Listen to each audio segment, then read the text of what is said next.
Guys, जय हिंद, जय भारत। आज की वीडियो में आज का टॉपिक रहेगा यूज ऑफ इट। ट्रांसलेशन में इट का यूज और स्पीकिंग में इट का यूज बहुत ही इम्पोर्टेंट होता है। जहाँ तक सवाल इट को समझने के लिए इट का जो कन्फ्यूजन है, आज उस कन्फ्यूजन को हम इस मीडियम के माध्यम से क्लियर करने जा रहे हैं।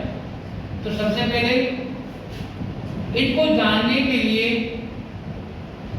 How many types of it, there are two types of it. First natural it और सेकंड होता है हमारा पर्सनल प्रोनाउन में इट, जिसको थर्ड पर्सन के प्रोनाउन में रखा जाता है।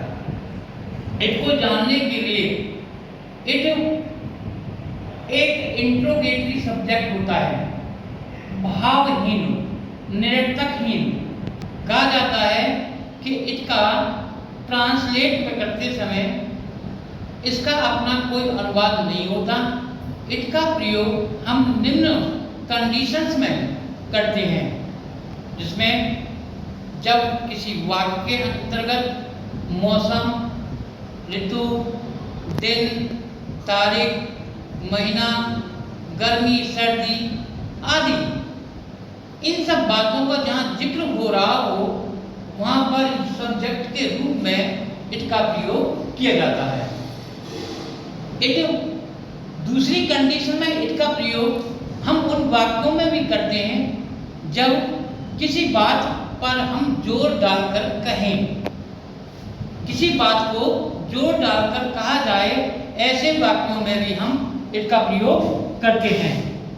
उस एग्जाम्पल तौर पर समझने के लिए ऐसे वाक्य जहाँ जोर देने वाले वाक्य को व्यक्त करने के लिए निम्न एग्जाम्पल्स मैं आपको देने जा रहा हूँ। मैं ही था जो तुम्हारी सहायता करता था। मैं ही था, तो ही जो वर्ड आ रहा है, मैं ही था, किसी वाक्य पर, किसी शब्द पर जोर डालना।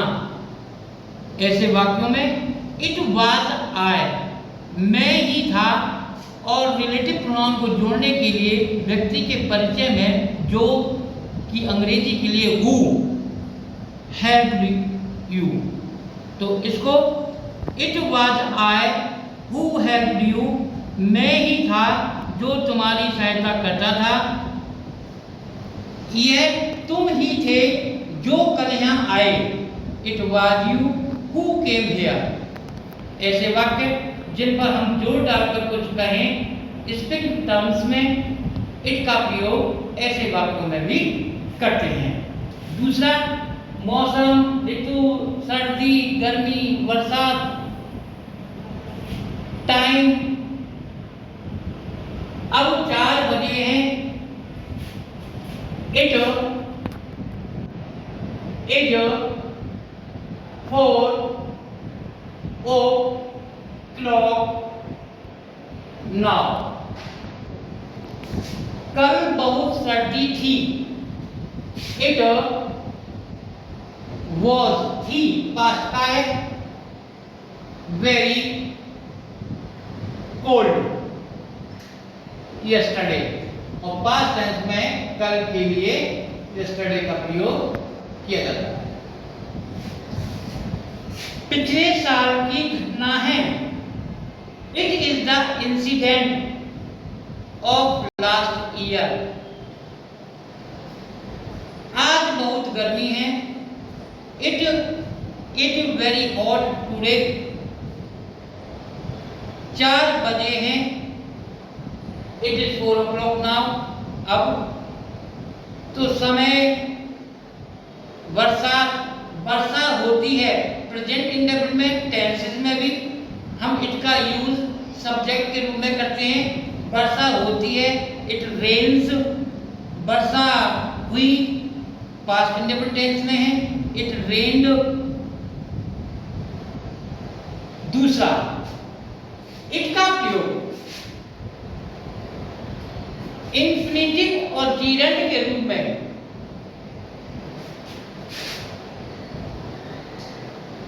अंग्रेजी सीखना आसान है।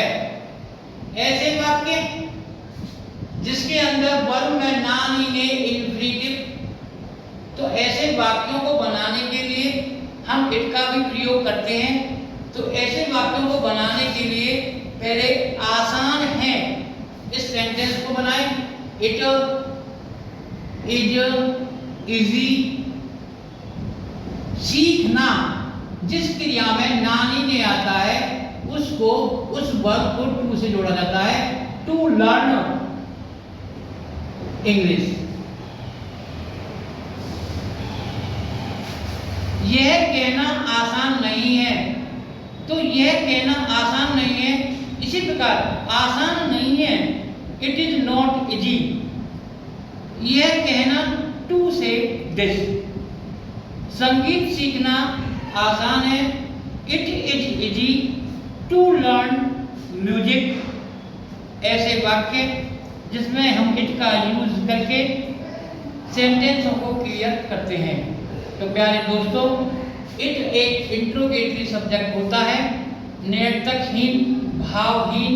तो इट को जानने के लिए इट का प्रयोग मौसम, ऋतु, सर्दी, गर्मी, इन सब बातों का जहाँ जिक्र होता हो सब्जेक्ट के रूप में इट का प्रयोग किया जाता है। इट के बाद वर्ब और वर्ब के बाद इस नाउन का प्रयोग होता है, उसका हम प्रयोग करते हैं। तो आज की वीडियो में इट को क्लियर किया गया। इससे रिलेटेड यदि किसी को कोई प्रॉब्लम होती है तो वो अपने कमेंट्स को के माध्यम से हमसे अपनी प्रॉब्लम को क्लियर कर सकता है। Have a nice day, good bye.